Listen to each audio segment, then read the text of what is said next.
Collision start करेंगे work energy power में। अभी मैं बता रहा था कि वर्क एनर्जी पावर का क्वेश्चन मेंस में, नीट में, स्कूल एग्जामिनेशन में, जेईई एडवांस में एकदम कंफर्म लड़ना है। ये वो चैप्टर है जो कि आप घर से पढ़ करके जाएं और आए ना एग्जाम में, ऐसा हो नहीं सकता है।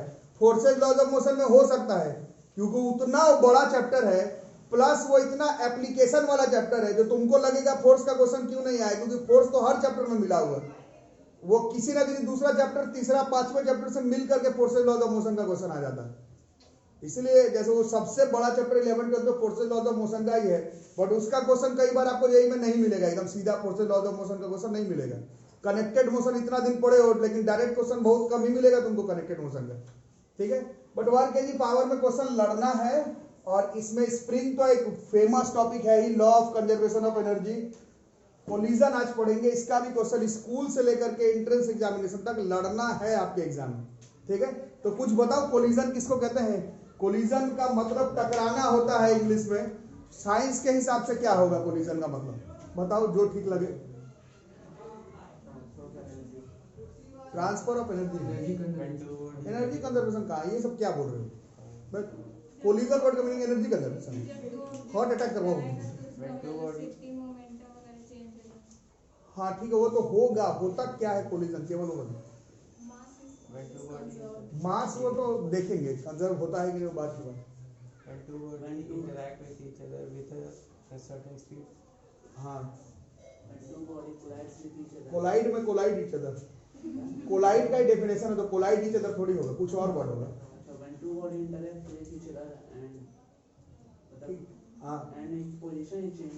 हाँ ठीक है, कुछ कुछ बता, ठीक है। कोलिजन देखो, कोलिजन का मतलब ये होता है, ये एक सिचुएशन है। Collision is not a physical quantity, collision का कोई फॉर्मूला नहीं लिखवाऊंगा, लोग कोलिजन का फॉर्मूला लिख लो। कोलिजन क्या है, एक सिचुएशन, इसमें क्या करता है, दो बॉडी इंटरैक्ट करता है।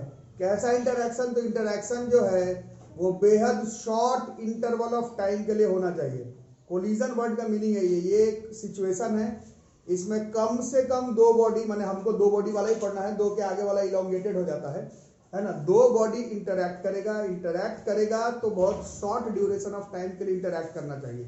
इसके बाद आप लोग जो बोल रहे हैं वो सब चलेगा। इंटरैक्ट करने के बाद क्या होगा, उस बॉडी, दोनों बॉडी का position, momentum, energy, velocity, direction हो सकता है चेंज हो सकता है चेंज नहीं हो। इसी सिचुएशन को हम लोग कोलिजन कहते हैं, ठीक है। पहला चीज तो ये हो गया, याद रहेगा, अभी लिखवाएंगे भी इसको, ठीक है। सेकंड चीज का मतलब एक्चुअली में फर्स्ट एंड फॉरमोस्ट चीज है, पिछले चैप्टर में एक टॉपिक हम लोग ने पढ़ा था, law of conservation of momentum, forces laws of motion में था, और वहां पर मैंने उसका एक भी न्यूमेरिकल नहीं करवाया था law of conservation of momentum का, सिर्फ प्रूफिंग करवा करके छोड़ दिया था, और बताया था प्रूफिंग आएगा आप लोग के स्कूल एग्जामिनेशन में। जिन लोगों का स्कूल एग्जामिनेशन है, मेरे को आपके स्कूल एग्जामिनेशन से 1% लेना देना नहीं है। Law of conservation of momentum का न्यूमेरिकल इसीलिए नहीं बताया गया था क्योंकि वो law of conservation of momentum का जो न्यूमेरिकल बनता है, एप्लीकेशन जो बनता है, वो इस चैप्टर में पढ़ना था, इसीलिए वहां पर छोड़ दिए थे, ठीक है।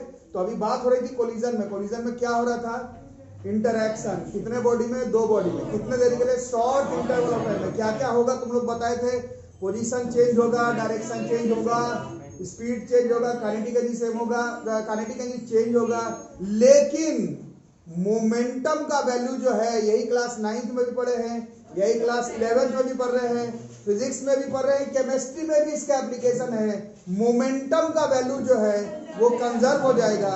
इसी सिचुएशन को ही हम लोग कोलिजन कहेंगे फिजिक्स में। फिर से एक बार बोलो, क्या क्या होगा, कोलिजन क्या सिचुएशन है, क्या होगा, इसमें इंटरैक्शन होगा, कौन, दो बॉडी, कितने देर के लिए, शॉर्ट इंटरवल में, क्या क्या चेंज हो सकता है, पोजीशन, डायरेक्शन, एनर्जी चेंज हो जाए, लेकिन मोमेंटम का वैल्यू जो है वो कंजर्व रह जाएगा। इसी को ही हम लोग फिजिक्स में कोलिजन कहेंगे, ठीक है। कोई डाउट, ठीक है,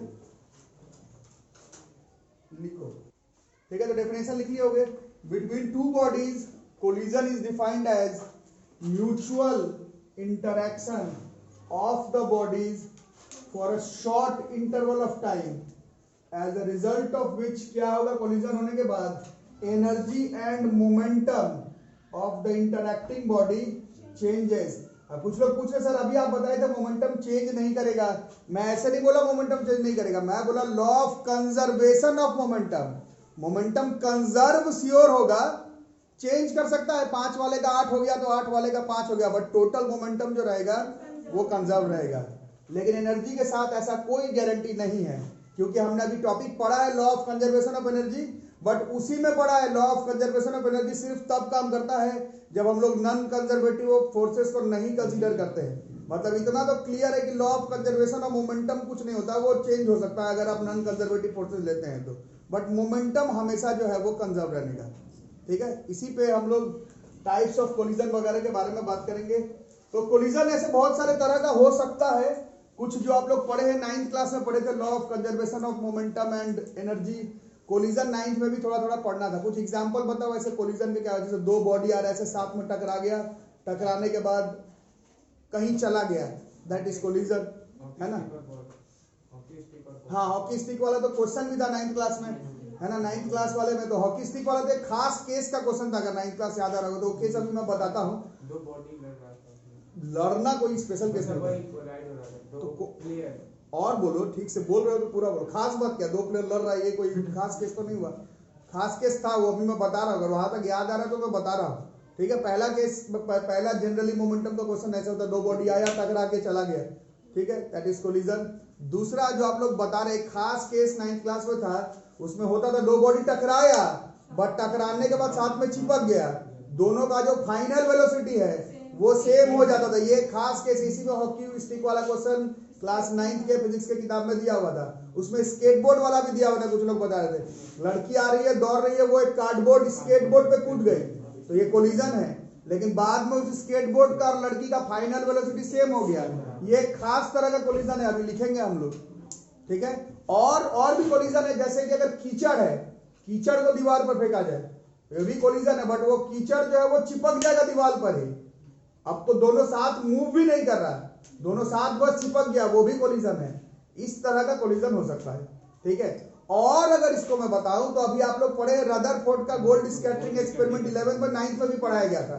उसमें आप लोग पढ़े थे अल्फा पार्टिकल्स क्या होता है, आता है किसके तरफ, गोल्ड एटम के न्यूक्लियस की तरफ। फिर क्या होता है, ज्यादातर जो है वो बिना डिफ्लेक्ट के पास कर जाता है, और कुछ का डिफ्लेक्शन होता है, और 8000 किसी बुक में लिखा हुआ है या फिर 12000 लिखा हुआ है, क्या होता है वो, क्या होता है वो टकरा करके। तो बोलो इसमें खास बात क्या है, इसमें क्या खास बात है, कोलिजन तो हुआ, खास बात क्या है, टकरा के वापस गया, खास बात बताओ इस कोलिजन में क्या खास बात। बॉडी अपनी जगह पर नहीं, वो तो पहला वाला अपने जगह पर रहेगा। हाँ, तो इसमें खास बात बताओ, खास बढ़िया बात बताओ, आके टकरा के चला गया, सेम डायरेक्शन में, उससे क्या वो, ये किसी के कोई खास बात नहीं हुआ, कोलिजन है, ऐसे आया भारी चीज है, कोई चीज आया टकरा के चला गया, खास बात बताओ, खास इसमें क्या खास बात। जल्दी सोचोगे नहीं तो, लिखते तो रहता ही आदमी, बट सोच के कुछ नहीं बताओगे तो फिर मजा क्या आएगा फिजिक्स पढ़ने। जल्दी नहीं बता पाए, मैं बताया भी था 9th में भी। चलो मैं बता, ऐसे आप लोग बता सकते थे। न्यूक्लियस अभी आप लोग पढ़े हैं, न्यूक्लियस के पास कौन सा चार्ज होता है, और आ करके कौन जाता है, अल्फा पार्टिकल। पॉजिटिव पॉजिटिव क्या करता है, रिपेल। इस केस में बिना टकरा कर गई, जैसे आता है बट टकराता भी नहीं है, क्योंकि पॉजिटिव पॉजिटिव तो टकराने जाने से पहले ही रिपेल कर जाता है। ये भी कोलिजन है, दोनों बॉडी टकराया भी नहीं। जो आप अल्फा पार्टिकल का स्कैटरिंग पढ़े हैं रदरफोर्ड का गोल्ड स्कैटरिंग एक्सपेरिमेंट में, उसमें वो पार्टिकल टकराता भी नहीं है कोलिजन में, वहां पर इलेक्ट्रोस्टैटिक फोर्स कनेक्टेड है, पॉजिटिव पॉजिटिव रिपेल कर गया, बिना टकरा करके भी कोलिजन जो है वो हो सकता है। बट आप अभी जो मैं वर्क करेंगे पावर में क्वेश्चन प्रूफिंग करवाऊंगा, उसमें हम लोग मान करके चलेंगे कि बॉडी टकरा रहा है, क्योंकि डेफिनेशन में लिख रहे म्यूचुअल इंटरैक्शन है for a short interval of time है, बट यही फिजिक्स केमिस्ट्री है। ठीक है, इलेक्ट्रोस्टैटिक रिपल्सन जहां पर होता है वहां टकराने का भी जरूरत नहीं है, बिना टकरा के ही कोलिजन हो जाता है, वापस चला जाता है, वहां पर भी कोलिजन है बिना टकराए हुए। वहां पर तुम लोग वहां पर डिस्टेंस ऑफ क्लोजेस्ट अप्रोच वगैरह शायद कैलकुलेट किए होगे, कितना नजदीक से आके ही रिपेल कर जाता है। पढ़ना है एटॉमिक स्ट्रक्चर में, पढ़े हो कि नहीं मेरे को पता नहीं, बोलने का मतलब उसमें टकरा करके नहीं जाता है, टकराने से पहले ही रिपेल कर जाता है। तो इन सबको अगर तोड़ेंगे मोटा मोटी तरह पर, तो 3 तरह का कोलिजन हमें पढ़ना है। पहला नंबर पर है इलास्टिक कोलिजन, पहले नंबर पर है इलास्टिक कोलिजन, दूसरे पर प्लास्टिक, दूसरे पर है इन इलास्टिक कोलिजन, अरे यार बातें तो मत करो कम से कम। और तीसरे नंबर पर जो कोलिजन है that is perfectly in elastic collision. तीसरे नंबर पर है परफेक्टली इन इलास्टिक कोलिजन। बात तो बाद में भी कर सकते हो, ट्यूशन जब आ ही गए तो पढ़ लिया जाए, बात तो बाद में फोन पर भी कर सकते हो। मेरा ही नाम सेव कर लोगे उसमें भास्कर भैया 5 टाइप से, वो मेरा नंबर रहेगा भी नहीं, बात तो तभी भी कर सकते हो। अभी पढ़ ही लो, आ ही गए हो तो मजबूरी में। Elastic collision, in elastic collision और परफेक्टली इन इलास्टिक कोलिजन, ठीक है। और भी टाइप के होते हैं, ठीक है, देयर आर एंड इसके बाद भी और भी तरह का कोलिजन जो है हो सकता है। आपके किताब में इतना दिया हुआ है, इलास्टिक, इन इलास्टिक और परफेक्टली इन इलास्टिक कोलिजन, ठीक है। ऑब्लिक का नहीं, हाँ ऑब्लिक हो सकता है। एक जो अभी मैं बताया बिना टकरा बिना टच के कोलाइड कर गया, many types of collision. But पढ़ना आपको इस चैप्टर में, जो चैप्टर का नोट्स हम लोग बना रहे हैं, इसमें हमें 3 ही तरह का कोलिजन पढ़ना है, इलास्टिक, इनइलास्टिक और परफेक्टली इनइलास्टिक कोलिजन। नाम से ही जो ऊपर डेफिनेशन लिखे हो, ये सब तो साइंस का वर्ड ही नहीं है। टू बॉडी इंटरैक्शन, ये सब तो साइंस का वर्ड ही नहीं है। साइंस का वर्ड ही केवल एनर्जी और मोमेंटम पर ही है, बाकी सब तो ठीक है, डेफिनेशन है, होते रहता है, ठीक है। तो ध्यान से पहले सुनना फिर लिखेंगे। इलास्टिक कोलिजन एक ऐसा कोलिजन है जिसमें कोलिजन होने के बाद एनर्जी एंड मोमेंटम दोनों ही कंजर्व रह जाए, वैसे तरह के कोलिजन को ही हम लोग इलास्टिक कोलिजन कहते हैं। मोमेंटम का आप लोग कंजर्वेशन तो पढ़े ही हैं, मोमेंटम तो वैसे में भी कंजर्व रहता है। अगर एनर्जी भी कंजर्व रह जाए, law of conservation of energy अगर काम कर रहा है उस कोलिजन में, और मोमेंटम भी कंजर्व रह जाए, उस तरह के कोलिजन को हम लोग इलास्टिक कोलिजन कहते हैं। याद रहेगा? अरे हाँ ना बोलो, क्या हुआ? इलास्टिक कोलिजन एक ऐसा कोलिजन है जिसमें कि एनर्जी भी कंजर्व होगा, मोमेंटम तो वैसे में भी सारे केस में ही होगा, बट मोमेंटम भी कंजर्व, एनर्जी भी कंजर्व, वैसे कोलिजन को हम लोग इलास्टिक कोलिजन कहेंगे, ठीक है। इलास्टिक कोलिजन का एक बहुत ही बड़ा एग्जांपल है, इलास्टिक कोलिजन का दुनिया में एक बहुत बड़ा एग्जांपल है, दुनिया में इलास्टिक कोलिजन का एक बहुत बड़ा एग्जांपल है कि इसका कोई एग्जांपल नहीं है, ठीक है। इलास्टिक कोलिजन एक बनावटी डेफिनेशन है, there is no collision possible which is completely elastic. ऐसा संभव नहीं है कि कोलिजन हुआ और उसमें किसी भी तरह का एनर्जी लॉस नहीं हुआ, ये प्रैक्टिकली संभव नहीं है। तो ये इलास्टिक कोलिजन बातचीत करने के लिए ठीक है, क्वेश्चन बनाने के लिए ठीक है, प्रूफिंग लिखने के लिए ठीक है, न्यूमेरिकल्स अपना ज्यादातर आपके सिलेबस में 90% क्वेश्चन इलास्टिक कोलिजन का है, क्वेश्चन बनाने के लिए, थ्योरी लिखने के लिए ठीक है, बट प्रैक्टिकल दुनिया में इलास्टिक कोलिजन होने का चांस नहीं है। किसी भी तरह का कोलिजन हो, at least sound energy, heat energy, vibrational, mechanical, rotational energy कम से कम जो है वो लूज जरूर होगा। एनर्जी कोलिजन में कंजर्व रह जाए, इसका चांसेस प्रैक्टिकली संभव नहीं है, ठीक है। बट अगर जबरदस्ती पूछा जाए इसका एग्जांपल बताओ, तो हमारा 11th क्लास में एक पूरा चैप्टर है जो कि इसी कोलिजन पर बेस्ड है, पूरा चैप्टर, टॉपिक नहीं, जो कि शायद केमिस्ट्री में पढ़ना शुरू कर दिया आप लोग या नहीं, मेरे को पता नहीं। काइनेटिक थ्योरी ऑफ गैसेस शुरू हो गया, चार्ल्स लो बॉयल्स लो, ये वाला अगर हो गया होगा तो मालूम होगा, अभी नहीं हुआ तो ठीक है। फिजिक्स में वो पूरा चैप्टर है, टॉपिक नहीं। तो जैसे ये रूम है, इस रूम में ढेर सारा क्या है, इस रूम में गैस का मॉलिक्यूल्स, ये लगातार आपस में क्या कर रहा होगा, ये इंटरैक्ट कर रहा होगा, उसमें कौन सा कोलिजन हो रहा होगा, कोलिजन हो रहा है। जबरदस्ती बताना हो तो वैसा कोलिजन जो है वो इलास्टिक कोलिजन। ये जो एयर का मॉलिक्यूल्स आपस में कोलाइड कर रहा है, कुछ जरूर एनर्जी लॉस करता होगा, बट वो एनर्जी लॉस आप कैलकुलेट नहीं कर सकते। Physically you are not in a situation to calculate energy loss by air molecules in atmosphere, तुमसे निकलेगा नहीं। इसलिए अगर जबरदस्ती पूछा जाए तो ये आप एग्जांपल बता सकते हैं। कोलिजन बिटवीन एयर मॉलिक्यूल्स जो है उसको आप इलास्टिक कोलिजन का एग्जांपल बोल सकते हैं, ठीक है। तो इसको फटाफट लिख लिया जाए। इलास्टिक कोलिजन में शॉर्टकट में लिखवा रहा हूँ, पूरा वीडियो में बोल दिया हूँ, सब लिखने का जरूरत नहीं है। इलास्टिक कोलिजन में क्या होगा, energy and momentum remains conserve, बाकी मैं वीडियो में बोल चुका हूं।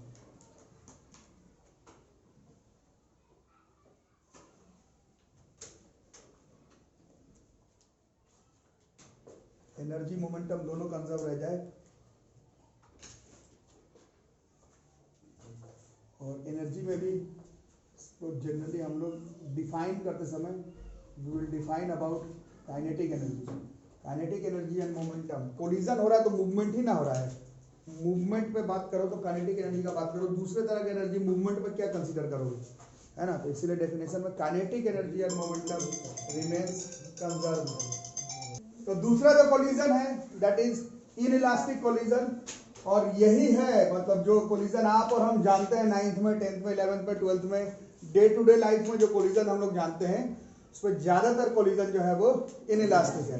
अपने से ही बता दो क्या होता होगा, मोमेंटम कंफर्म कंजर्व रहता होगा और एनर्जी कंजर्व नहीं होता होगा। यही है, इसी पर क्वेश्चन भी है।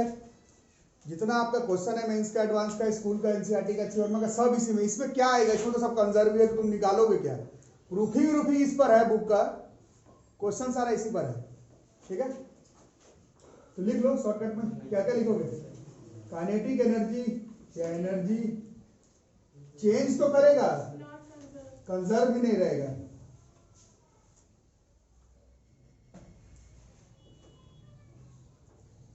काइनेटिक एनर्जी तो कंजर्व रहेगा ना। कौन कौन टोटल एनर्जी नहीं रहेगा, मतलब जिस फॉर्म में चेंज होगा वो एनर्जी का नहीं, और कुछ भी हो सकता है, फ्रिक्शनल लॉस हो जाए, कोलाइड या किसी भी तरह का एनर्जी लॉस हो जाए, है ना।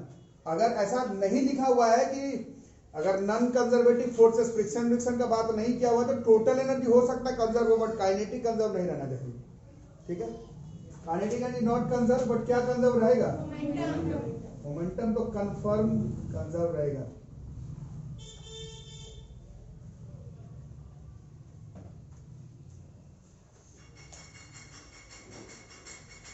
और तीसरा वही अभी आप लोग बता रहे थे, जो अभी आप लोग 9th का एग्जांपल याद करवा रहे थे। दो बॉडी कोलाइड तो किया, बट कोलाइड करने के बाद स्टिक कर गया तो दोनों बॉडी का फाइनल वेलोसिटी जो है वो सेम हो गया। वो जीरो भी हो सकता है, जैसे कीचड़ मार दिए दीवार पर तो उसमें कंबाइन कर दिया और जीरो ही हो गया।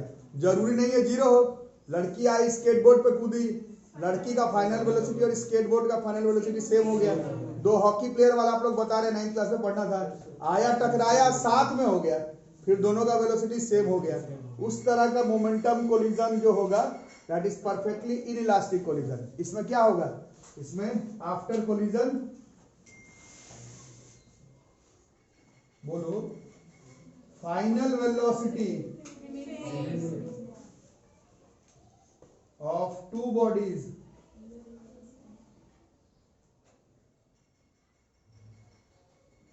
बिकम सेम होगा ना, बिकम सेम है ना। टकराने के बाद फाइनल वेलोसिटी दोनों बॉडी का क्या हो जाएगा, और मोमेंटम तो कंजर्व रहना है। याद रहेगा। And there are many more types of collisions. इसके बारे में आप लोगों को 10th 11th 12th हर क्लास में थोड़ा कभी बीच बात में पढ़ना पड़े, बट वर्क एनर्जी पावर का सिलेबस देख रहे हो तो we will study about elastic collision, inelastic collision and perfectly inelastic collision. इसको लिख के रखो फटाफट। तो अभी आप लोगों को मैं बताते कि इलास्टिक कोलिजन का कोई केस बेस है नहीं। जबरदस्ती अगर बोलोगे तो एयर मॉलिक्यूल्स जो टकराते हैं उसको आप बोल सकते हैं इलास्टिक कोलिजन, बट सिलेबस के हिसाब से प्रूफिंग वगैरह का बात करो तो वो सब ज्यादातर जो है वो आपका इलास्टिक कोलिजन पर ही है। प्रूफिंग का अगर बात करोगे तो देख लेते हैं। प्रूफिंग से मतलब नहीं है, टॉपिक देखते हैं। This elastic collision in one dimension, elastic collision in one dimension.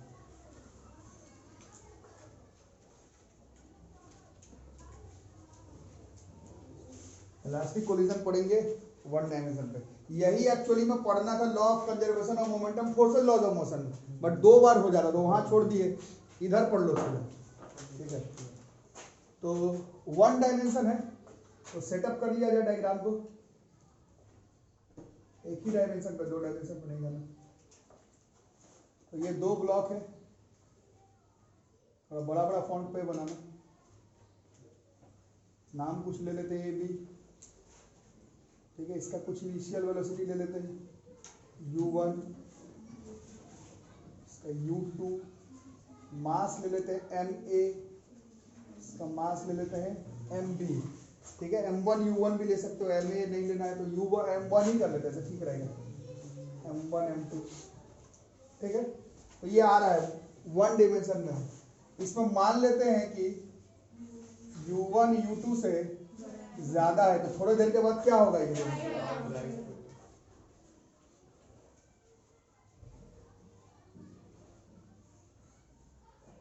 ये कोलिजन हो गया, ये बिफोर कोलिजन है, ये कोलिजन है।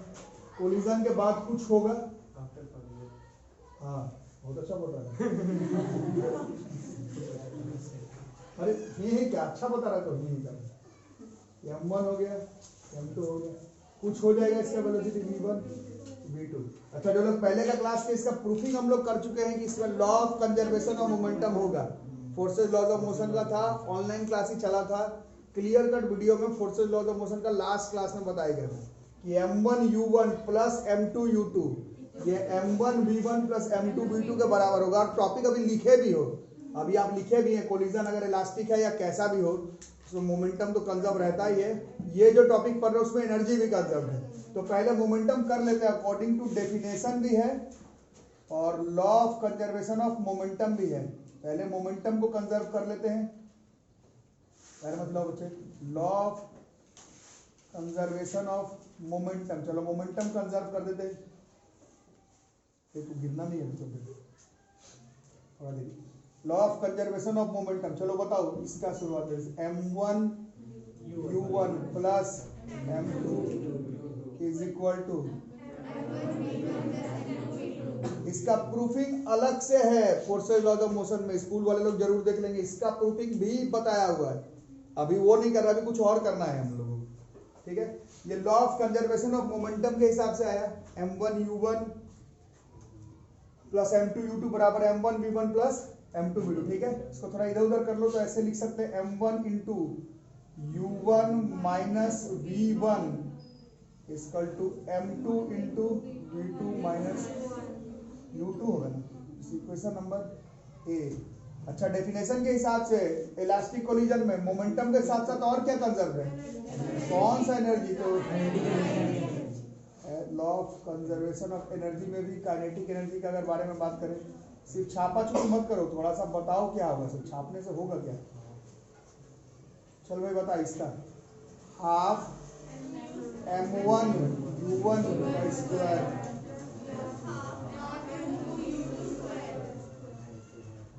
हाफ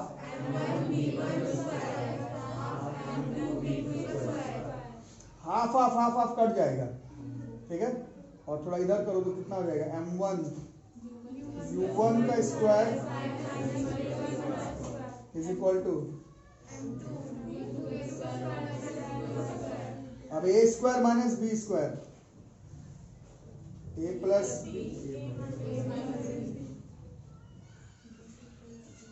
v2 पर v2 प्लस u2, अरे बोलो आ रहा है समझ में, पूरा आ रहा है सर। दोनों को डिवाइड कर देते हैं, equation A divided by equation number B. चलो बताओ तुम ही लोग, डिवाइड करने पर क्या आएगा, अपना दिमाग से बताओ, डिवाइड करने पर क्या आएगा, कौन कौन कट जाएगा, ये कट जाएगा डिवाइड में, m1 m1 कट जाएगा, u1 माइनस v1 कट जाएगा, बचा क्या, u1 प्लस v1, उधर से बताओ कौन कौन कटेगा, m2 जाएगा और ये भी जाएगा, ठीक है क्लियर। अब इसमें देखो, इसको हम लोग ऐसे लिख सकते हैं u1 minus u2 is equal to minus v1, और ऐसा ही होगा हमेशा, कब, जब जब हम लोग करेंगे इलास्टिक कोलिजन, वो भी वन डायमेंशन में। वहां पर u1 ज्यादा था ना आपके इस केस में, तो u1 माइनस u2 जितना भी हो एग्जैक्टली उतना ही होगा v2 माइनस v1।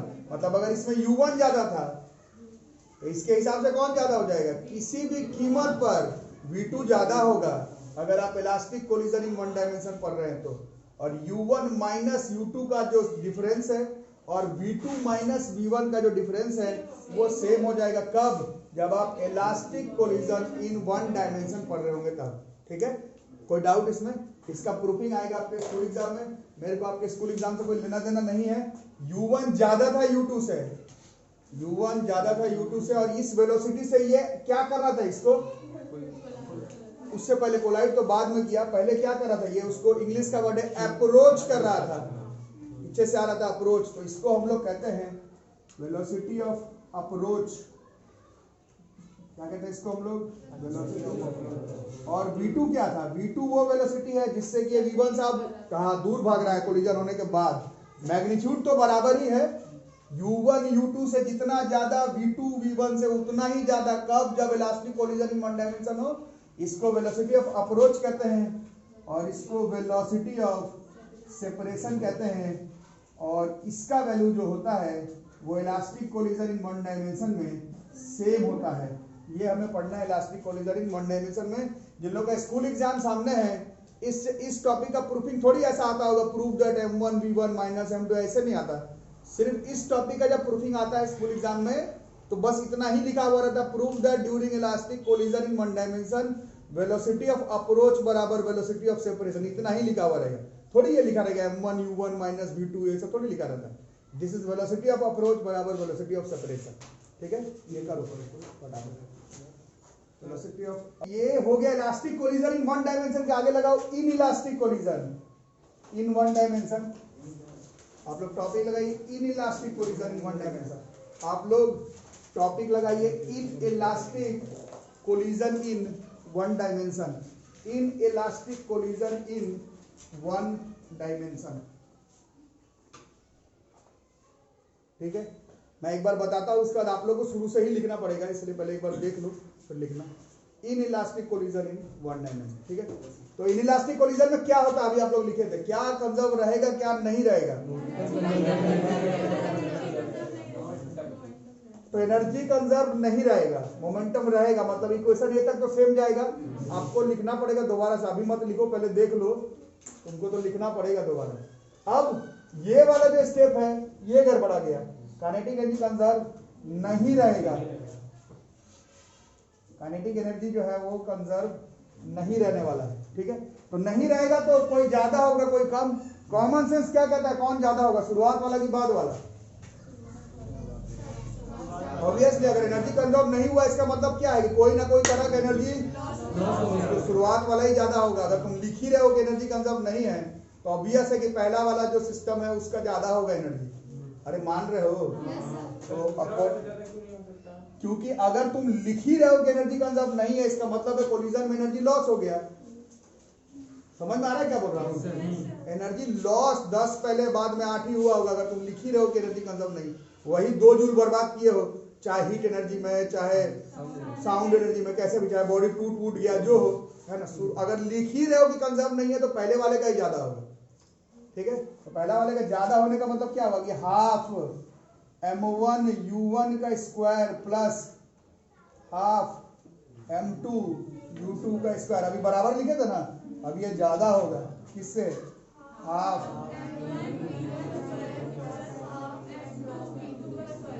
अब देखो भाई इनइक्वालिटीज है, इनइक्वालिटी अभी हम लोग मैथ में भी नहीं पढ़े हैं, लीनियर इनइक्वालिटीज, बट छोटा मोटा इनइक्वालिटी है 9-10 का रूल से भी क्लियर हो जाएगा। 11th में मैथ्स वाले लोग को इनइक्वालिटी का ढेर सारा रूल सीखना है, बट ये छोटा मोटा केस है फिजिक्स का, मतलब इनइक्वालिटी का छोटा मोटा केस है। तो ऐसा नहीं कि हम मैथ्स के क्लास में नहीं, इनइक्वालिटी हम नहीं पढ़े तो हमसे नहीं बनेगा, ऐसी बात नहीं, बन जाएगा। ठीक है, कॉमन सेंस से बनाएंगे। हाफ हाफ हाफ कट गया। अब बताओ जो हो रहा था वहां पर m1 u1 का स्क्वायर माइनस v2 हो रहा था, नहीं क्या हो रहा था भूल गया, हाँ चिड़िया ऐसे उड़ रही है। m1 v1 का स्क्वायर क्या हो रहा था, हाफ हाफ हाफ हाफ तो कट गया, कॉमन ही सीधा निकाल के लिख देते, छोड़ो। m1 बोलो u1 माइनस m2 चलेगा। अब a square minus b square वाला फॉर्मूला था u1 प्लस v1, हाँ चलेगा ना।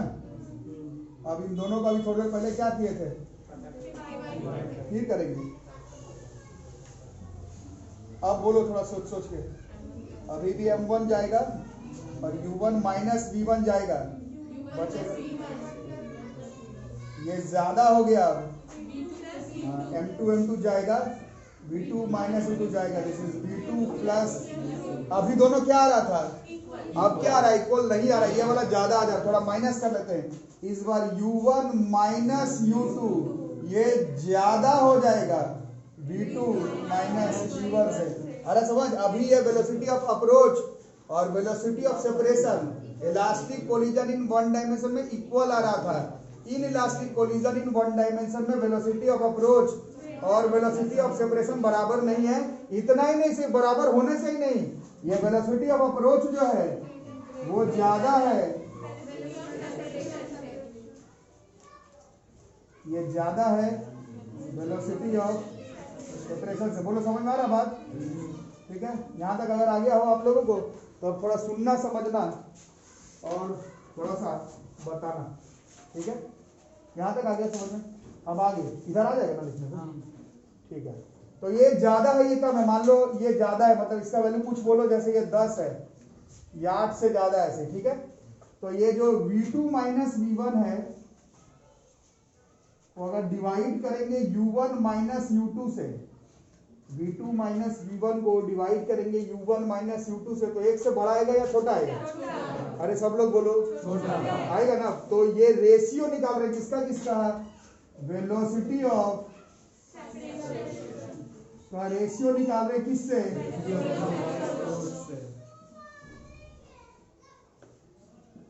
तो कुछ आएगा, अरे आएगा ना, कुछ तो आएगा।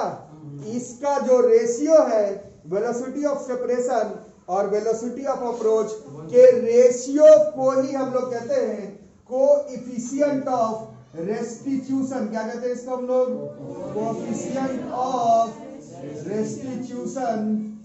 रेस्टिट्यूशन।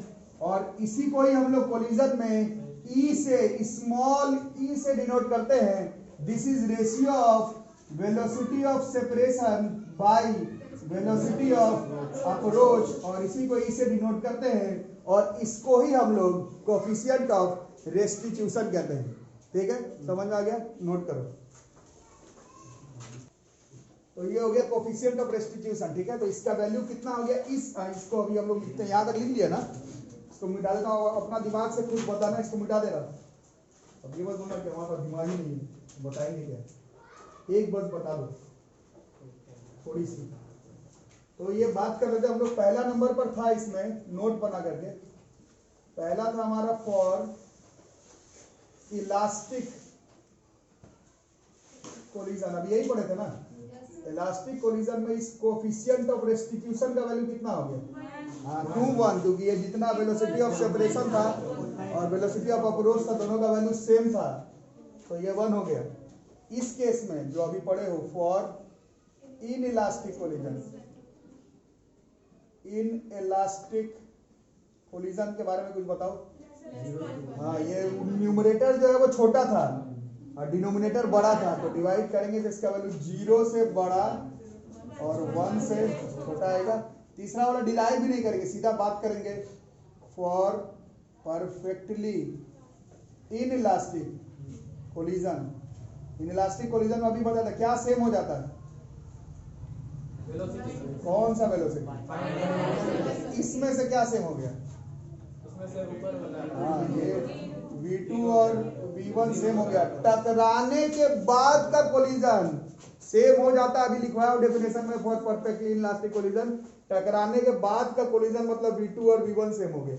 V2 V1 सेम मतलब V2 माइनस V1 का वैल्यू न्यूमरेटर ही 0, तो कोएफिशिएंट ऑफ रेस्टिट्यूशन का वैल्यू जो है वो 0 हो जाएगा। ये डेटा याद करना है। इलास्टिक कोलिजन में ई का वैल्यू 1, इन इलास्टिक कोलिजन में ई का वैल्यू 0 से 1 के बीच में, परफेक्टली इन इलास्टिक कोलिजन में ई का वैल्यू 0। ठीक है, तो ये हो गया कोएफिशिएंट ऑफ रेस्टिट्यूशन के बारे में बातचीत। इसका प्रूफिंग स्कूल एग्जाम में आता है और मेंस नीट एडवांस में भी कोएफिशिएंट ऑफ रेस्टिट्यूशन कई बार पूछा गया है। ठीक है, तो अगले क्लास में हम लोग कोलिजन का न्यूमेरिकल करते हैं। कल मिलता है अगले क्लास में, तब तक के लिए थैंक यू।